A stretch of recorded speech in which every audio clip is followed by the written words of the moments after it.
5 years removed from the day on which your journey began. A journey that began with a sly but endearing Instagram comment, and that gained momentum under the guise of difficulty in Spanish class. Difficulty that was probably more crafted than it was real. Your relationship grew in those first few weeks as you spent more and more time together, learned how much you shared, how much fun you had together, and about how wonderful was the person you stand with today. You learned very early of one another's grit and positive spirit, about the joy that each of you finds in helping others. And it grew in the face of the very reasonable advice that many around you gave you, that this relationship might have been a bad idea. I mean, couldn't you just stay friends? I mean, who in their right mind starts a relationship when one of you is leaving 3 months later? But you ignored that advice and followed your hearts and the irresistible force that was the love that you found in those first few months. By the time Michael arrived at Wabash, each of you already seemed to know that you would one day end up right here, committing yourselves to one another. Your love is buttressed by your family, particularly by your parents, and by Michael's brother Matt and his wife Claire. They have modeled for you what loving partners do and what wonderful marriages look like.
"5:34 a.m. I was about to start my day, but she laying there across me, so I stayed anyway. Arms tight, legs numb, wrapped around my knee. Sweetest of the sunflowers, how you're the sun." Further declaration of your commitment to one another. Brooke, do you take Michael to be your lawfully wedded husband, to live together in matrimony, to love him, comfort him, honor and keep him, in sickness and in health, in sorrow and in joy, to have and to hold from this day forward as long as you both shall live? And Michael, do you take Brooke to be your lawfully wedded wife, to live together in matrimony, to love her, comfort her, honor and keep her, in sickness and in health, in sorrow and in joy, to have and to hold from this day forward as long as you both shall live? For their unity ceremony today, Brooke and Michael have chosen to write letters to each other and put them in a box to open on their 1-year anniversary. Opening these letters 1 year today, 1 year from today, will show how much they have grown together in unity and give them an opportunity to look back on today with all of you. As the couple puts their letters in the box, we'll also sign their marriage license with me as the officiant and Mary Catherine Payne and Matt Bertram as witnesses. You walked me home that evening when I could barely walk, and you spoke to me so sweet. I hold in my hand 2 beautiful rings, symbolic of a binding contract, to be given and received as bonds of never-ending love and devoted friendship, circles of life and circles of love.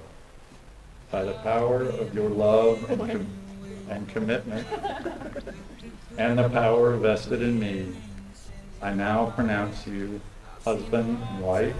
Michael, you may now kiss your bride.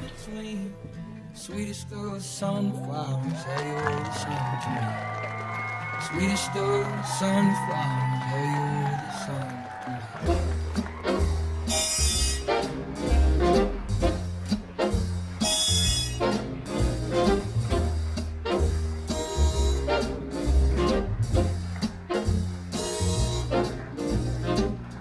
Someday, when I'm awfully low, when the world is cold, I will feel a glow just thinking of you and the way you look tonight.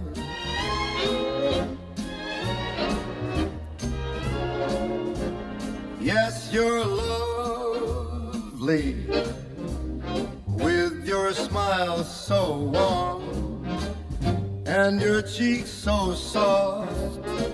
There is nothing for me but to love you and the way you look tonight.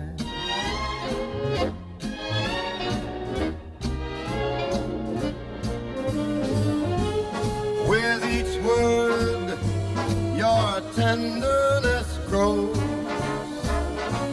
tearing my fear apart. And that laugh wrinkles your nose, touches my foolish heart.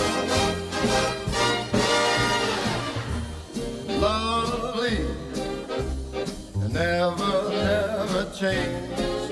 Keep that breathless charm. Won't you please arrange it? 'Cause I love you just the way you look tonight.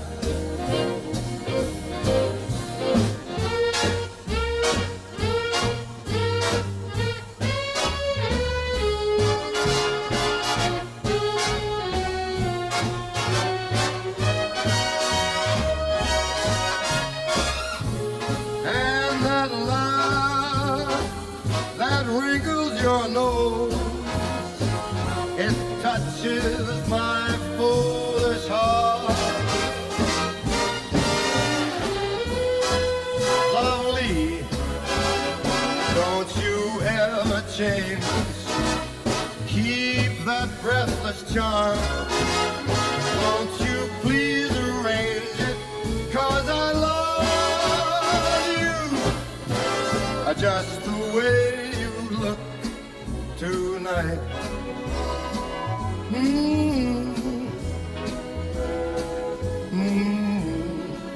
Just the way you look tonight.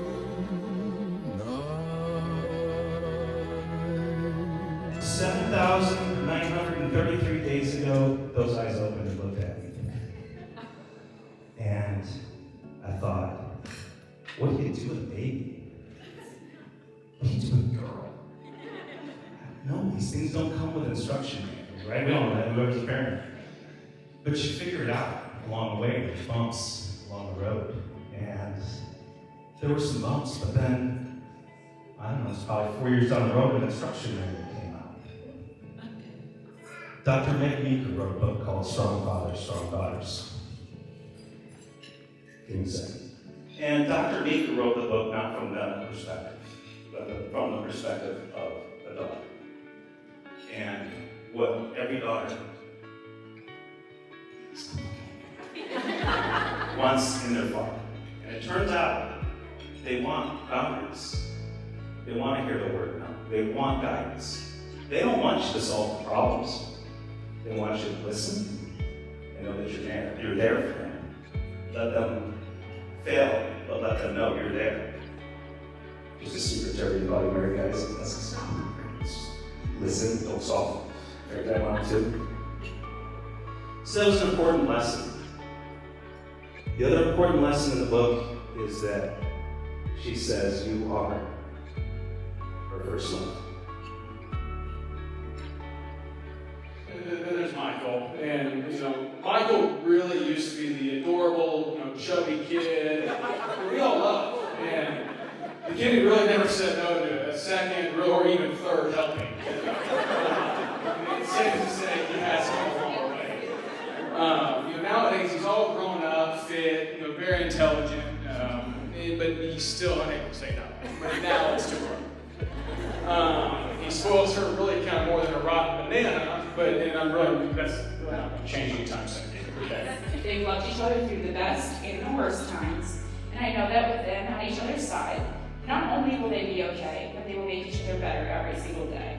Michael and Brooke told me I was giving a speech at this wedding, and the first thing that came through my head was, don't ruin this. So I'm so honored to give this speech and to be your maid of honor. Really, because obviously you have so many girls and everyone that loves you. And I'm so grateful to be your sister. Typically, this is when I'm sorry.